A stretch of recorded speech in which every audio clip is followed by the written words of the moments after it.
L'entretien d'embauche. Vous y êtes. Votre candidature ou un entretien réseau vous a permis de décrocher ce moment clé, l'entretien d'embauche. Si vous êtes jeune diplômé, sachez que pour certaines entreprises, il est possible d'envisager parfois 4 à 5 entretiens, voire plus, avant de prendre une décision. Cela dépendra souvent de la taille de l'entreprise et de leur politique en matière de recrutement.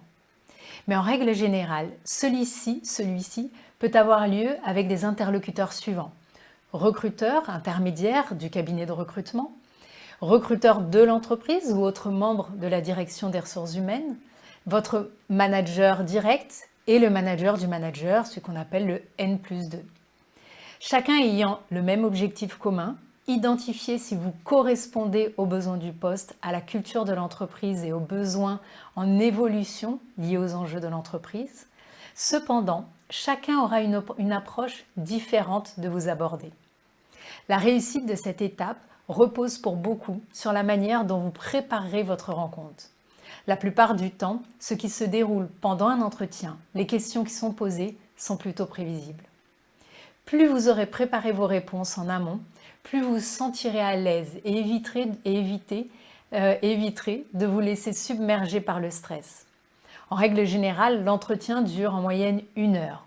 Vous avez donc ce temps pour convaincre et prouver que vous correspondez aux besoins de vos interlocuteurs. Mais ne perdez pas de vue également que durant cette heure d'entretien, vous devez également évaluer si l'entreprise, ses enjeux, ses priorités, sa culture et le manager correspondent également à vos attentes et objectifs professionnels. Je vous invite ici vivement à préparer vos questions afin d'éclaircir les zones d'ombre ou interrogations que vous avez. Cette approche vous permettra de prendre une décision en connaissance de cause et réduire ainsi le risque de mauvaises surprises si vous êtes embauché. Voici quelques exemples de questions que vous pouvez poser à votre interlocuteur en entretien. Outre les informations contenues dans l'offre, quelles sont vos attentes concernant le candidat qui serait retenu? Quelles pourraient être les évolutions de carrière au sein de votre entreprise? Quelles sont les qualifications que vous attendez chez le candidat à ce poste? Comment sera organisé le parcours d'intégration? Quels sont les plus gros enjeux de ce poste actuellement? Autre question, quelles sont les ressources qui sont allouées à ce poste et qui permettront au candidat retenu d'atteindre les objectifs qui lui sont fixés? Quels sont les KPIs, éléments de mesure de la performance de ce poste? Quelles sont les priorités pour les 6 prochains mois? Comment décririez-vous la culture de l'entreprise?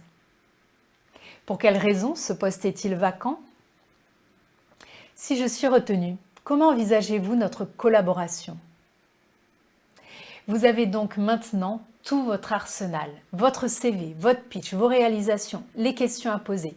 Il ne vous reste plus qu'à préparer les réponses aux questions qui pourraient vous être posées lors de l'entretien. Attention, pour préparer cette étape, je vous invite véritablement à vous mettre dans la peau de votre interlocuteur et imaginer ce qu'il attend du candidat idéal. Le descriptif de l'offre peut vous guider, ainsi que tous les éléments que vous trouverez concernant l'entreprise et la personne qui va vous recevoir en entretien. De la même manière qu'une grande partie des recruteurs effectuent des recherches sur les candidats sur Internet, n'hésitez pas à en faire de même pour en savoir davantage sur l'entreprise et sur le recruteur. Une entreprise ne cherche pas des compétences. Elle cherche un homme ou une femme qui saura incarner ces compétences dont elle a besoin aujourd'hui et demain. C'est l'opportunité de vous vendre l'entretien et de démontrer ce que vous pouvez apporter à l'entreprise. Voici ici des exemples de questions qui pourront vous être posées. Parlez-moi de vous. Là, c'est de votre pitch dont il s'agit. Mais attention, veillez à ne pas dépasser 3 minutes. Que pensez-vous pouvoir apporter à notre entreprise? Votre valeur ajoutée? Quelles sont vos motivations? Quelle est pour vous votre plus grande réussite? Et quelles compétences avez-vous mis en œuvre? Quel est pour vous votre plus grand échec? Et qu'en avez-vous tiré comme leçon? Pour quelles raisons avez-vous quitté votre dernier emploi? Qu'est-ce qui est important pour vous dans votre prochain poste? Où vous voyez-vous dans 10 ans? Qu'est-ce que vous ne supportez pas au travail? Décrivez-moi votre poste ou environnement de travail idéal. Si vous pouviez recommencer votre carrière à zéro, que feriez-vous différemment? Quel type de manager êtes-vous? Pour quelles raisons avez-vous changé de voie lors de votre parcours? Ou il y a un trou sur votre CV entre telle année et telle année, que s'est-il passé? Pour quelles raisons avez-vous choisi ce cursus académique? Qu'avez-vous appris lors de ce cursus et qui pourra servir si vous êtes retenu? Que dirait votre ancien patron si nous le questionnions à votre sujet? Quelles qualités vous reconnaissait-on dans votre précédente entreprise? Dans quelles activités perdez-vous la notion du temps tellement vous y prenez du plaisir, cet état de flow? Quelles sont les activités pour lesquelles vous avez plutôt tendance à procrastiner et pour quelles raisons? Quels sont les ingrédients qui vous permettent d'être performant? Quelles sont vos prétentions salariales? Voici quelques questions qui peuvent véritablement vous permettre de vous préparer aux entretiens. Concernant cette dernière question du salaire, je vous invite à faire une étude de marché pour connaître les fourchettes de prix pratiquées pour le poste souhaité avec votre niveau d'expérience et d'expertise. Cela vous aidera à viser juste. Néanmoins, je vous encourage à laisser votre interlocuteur se mouiller en premier quant au niveau de rémunération qu'il propose pour le poste. Vous pourrez ensuite analyser si cela correspond à vos attentes ou non. Sachez que c'est une donnée qui est négociable.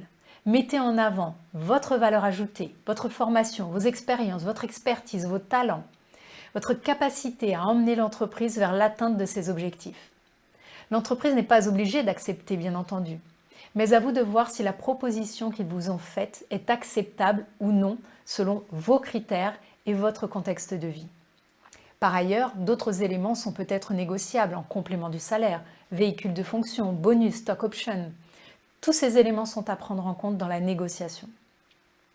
Pendant l'entretien, prenez des notes. Cela renforcera l'effet sérieux, engagé, motivé et vous permettra de revenir dessus a posteriori. Si vous passez plusieurs entretiens par semaine, cela vous sera très utile pour ne pas vous emmêler les pinceaux. Maximum 48 heures après l'entretien, envoyez un email de remerciement à votre interlocuteur. Mais attention, je vous invite à aller plus loin qu'un simple email de remerciement. Voici ma recommandation. Je vous remercie pour le temps et l'intérêt que vous m'avez accordé lors de notre entretien de telle date. J'ai bien noté les enjeux majeurs du poste, à savoir celui-ci, celui-ci, celui-ci. Je vous réaffirme mon intérêt pour les raisons suivantes, motivation 1, 2 et 3. Par ailleurs, pour faire suite à notre échange, voici un article que je souhaiterais partager avec vous et qui fait écho à notre conversation. Comme convenu, j'attends votre retour d'ici la semaine prochaine pour connaître les prochaines étapes du processus de recrutement. Afin de préparer vos entretiens, prévoyez également une liste de 2 à 3 références. Vos références sont les personnes avec lesquelles vous avez déjà travaillé ou été en stage et qui pourraient être contactées par votre interlocuteur pour une prise de référence, pour savoir comment s'est passée l'expérience qu'ils ont eue avec vous. Si celles-ci vous sont demandées, prévenez rapidement vos contacts en leur fournissant le descriptif de poste afin qu'ils puissent appuyer votre candidature dans la bonne direction. Il se peut que votre interlocuteur vous propose de réaliser un test de personnalité ou un assessment. C'est une pratique courante dans certaines entreprises. Travaillez à la fois sur votre état interne en calmant le stress éventuel grâce à de la respiration ou de la visualisation. Cela vous permettra à vos capacités analytiques de pouvoir répondre avec plus de rationalité quant à ce qui vous est demandé. Concernant le test de personnalité, n'essayez pas d'être quelqu'un d'autre. En règle générale, les tests proposent des questions qui se croisent et si vos réponses ne sont pas cohérentes, il le mettra en évidence. Mettez-vous dans la posture du professionnel que vous êtes et dans le poste que vous visez et répondez ainsi aux questions sans trop réfléchir. Les résultats doivent servir de base de discussion. nom de case dans laquelle le recruteur pourrait vous mettre. Pour terminer, voici quelques pièges à éviter que je souhaitais partager avec vous. Comptez sur votre improvisation. On oublie, on prépare l'entretien. Ne pas regarder son interlocuteur dans les yeux. Ne pas se connecter avec celui-ci en termes de communication non verbale, paraverbale ou même verbale. On se connecte plus facilement avec quelqu'un qui nous ressemble. Autre piège à éviter, on ne critique pas son ancien employeur ou on n'invente pas lorsqu'on ne sait pas. Et on n'abuse pas des expressions telles que genre, vous savez, Prenez le temps de réfléchir avant de parler. Votre respiration sera votre plus grande alliée.